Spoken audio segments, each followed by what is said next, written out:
ang committee ay merong power of contempt. No? Ngayon, inaakusahan naming isa, si si Erwin Tulfo. Sa tingin nyo ba ay aamin siya? Hindi, di ba? So, ang sasabihin niya, sinungaling kayo. At makikita nyo sa Rule 18, Section 18 ng Senate Resolution number 5, pwede niya kaming i-cite in contempt at ipakulong kami. No? So, we have an anomalous situation na yung inaakusahan mo ay siya ang uupo na investigador at huwes at the same time. So where can we find someone accused doing the investigation and deciding later on who is telling the truth or who is telling a lie? Dapat mag-inhibit siya. So may conflict of interest, so ipapatuloy niya pa yung pag-interest? Oo. Ang hinihingi ko lang dito, sa ating mga senador, we should be statesman. Our country is looking for statesmanship, not brinkmanship. Attorney, aatin ba kayo dun sa hearing mismo? Oo. May bureaucratic process dito. Pinapa-QR code pa kami. Kung sinabi lang sana, nagpa-QR code kami kaagad online. Kompleto lahat. Oo, kompleto kami. Oo. So mamaya na lang po, ituloy natin. Hindi ba kayo na-inform agad? Kasi medyo, anong oras na? Magte-10 na? Anong cause po ng delay? Una, late kasi naming natanggap ang imbitasyon. Pangalawa, nung natanggap namin ang imbitasyon, nakatravel na papuntang probinsya yung iba, no?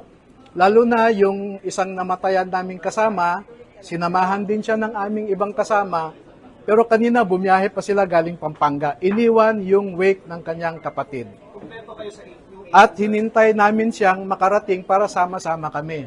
Pangalawa po ay matraffic ang EDSA, no?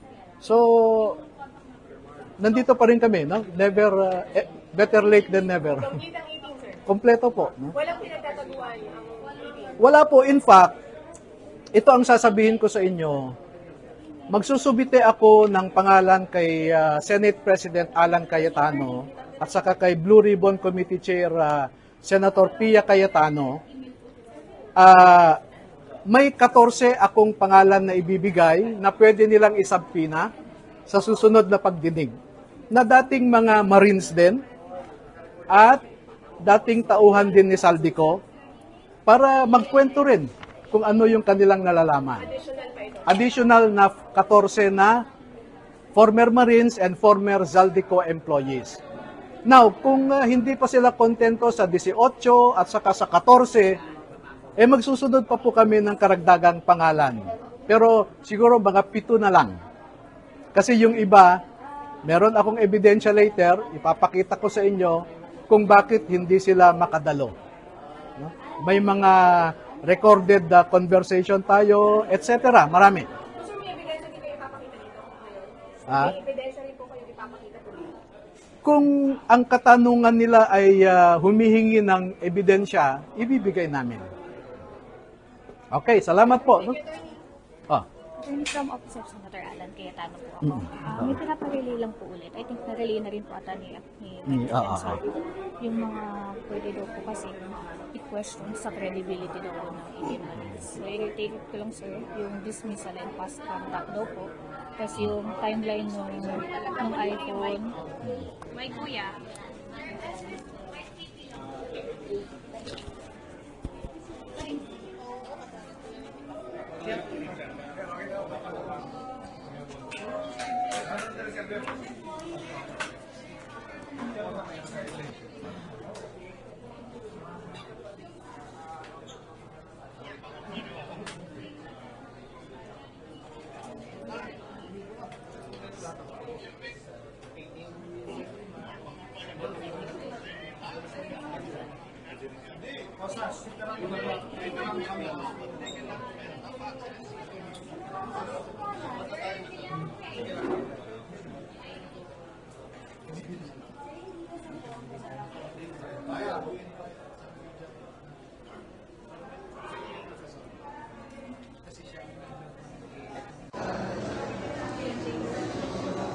natin makita dyan.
Dito sa waiting shed, dito sa mga PNP sa agency. Bakit dira sa ambush ba? Which provides Camera din ang ibili. governing Parts of inquiries ito. in aid of legislation. Nasa gilid ah. Saan? It says there that any legislation or subpoena should be signed by the committee chairman and approved by the president. Yes. Kaya dito sa investigation nila, hindi mo nagre-reflect yung approval ng Senate President. That is one factual issue that I want to clarify. So hindi naman kayo pinigilan ni Sen. Hindi naman kami pinigilan. Huwag natin harangan ng dala na guidance sa kanya. Wala silang ina-aprobahan na Blue Ribbon Committee ngayon. No? And then pangalawa, yun nga, ang lumalabas, Mr. Erwin Tulfo is claiming he is now the current chair of the Blue Ribbon Committee. No? Now, he is one of those named in the affidavits. No? Isa siya sa mga nakatanggap ng maleta. So, where in this world can you see an accused conducting the investigation and acting as the investigator, and at the same time, later on, acting as a judge, because he will decide who is telling the truth or not. So, his persona now rolls into one, an accused, an investigator, and judge at the same time. So, where is decency there? Where is rule of law there? Where is fairness there? And you do not expect him to say, guilty siya. Guilty ako. Hindi niya sasabihin yun eh. Ang sasabihin niya, sinungaling kayo. And once sinabi niya na sinungaling kayo, you look at section 18 of Senate Resolution number 5, which is the contempt powers of the chair of the committee. If you testify and you are found to be telling lies or testifying falsely, he can punish you by citing you in contempt, and once you are cited in contempt, you go to jail. We go to jail. Yung decency man lang sana, no? Yung statesmanship. Pangatlo, gusto naming sundin ng Senado ang kanilang sariling rules of procedure. Meron naman dyan yung resolution, no? Senate Resolution number 5 approved on August 9, 2010, no? And it was amended later on in February of 2013 by Senate Resolution number 145. dismaya pa yung mga Yung contempt senador powers dahil hindi sila sumipot. Kung daw katotohanan. And yung dapat dadating powers sila. of Pero ito, powers to cite hindi sila someone at in any time contempt should akyat, be papasok sila doon sa session judiciously hall. Si Atty. exercised. Levy Tubaligod yung nagsasalita. So yun po ang mga agam-agam namin. Yun yung mga concerns namin. Attorney, kanina nadidismaya pa yung mga senador kasi ang pagkakaalam hindi kayo dadating. So, what makes you bakit kayo nag-decide na dumating na? Despite nung parang pag-discourage ni Senator Alan Cayetano. Wala, in fairness, hindi naman kami discourage si Senator Alan. Ang sinabi lang niya, kasi tinanong ko, ano naman yan SP? Nag-hearing lang tayo ng Webes. Tapos kapatawag niya ulit kami sa Monday, nakauwi na yung iba. Kaya ang sabi niya, wala naman kami inilabas na imputasyon. Okay, so basta labas na kayo doon sa Yung patutalian sa librato intramurals, ng Senado. we're out of it. We're out of the intramurals. So yung pagdating po ng 18, handa sila sa cross-examination ng mga senador. As ever. Kasama po Senator Erwin Tulfo, yung mga inakusahan po nila, para Senator Tito Soto na Senate. No problem. Hindi niyo po hihilingin na mag-impeach sila. Wala po. Ang ayaw ko lang yung mag-preside si Erwin Tulfo as chair. Because that is legally anomalous. Sir, sabi ng AFP, yung iba, hindi naman daw former Okay, sundalo. magandang salamat sa tanong mo na, no? Merong nagsalita na Captain Martinez. Marisa? Si Captain Marisa Martinez, ang sinasabi niya, apat daw doon ay bogus na Marines or sundalo. Never daw silang naging sundalo. Dalawang beses na kami pinatawag sa NBI. Yung NBI nag-conduct ng identity verification. At ibinigay namin doon pati yung serial number nila. Okay, sorry. No? So ano yung kaya sabi ko kay Captain Martinez? Sino yun?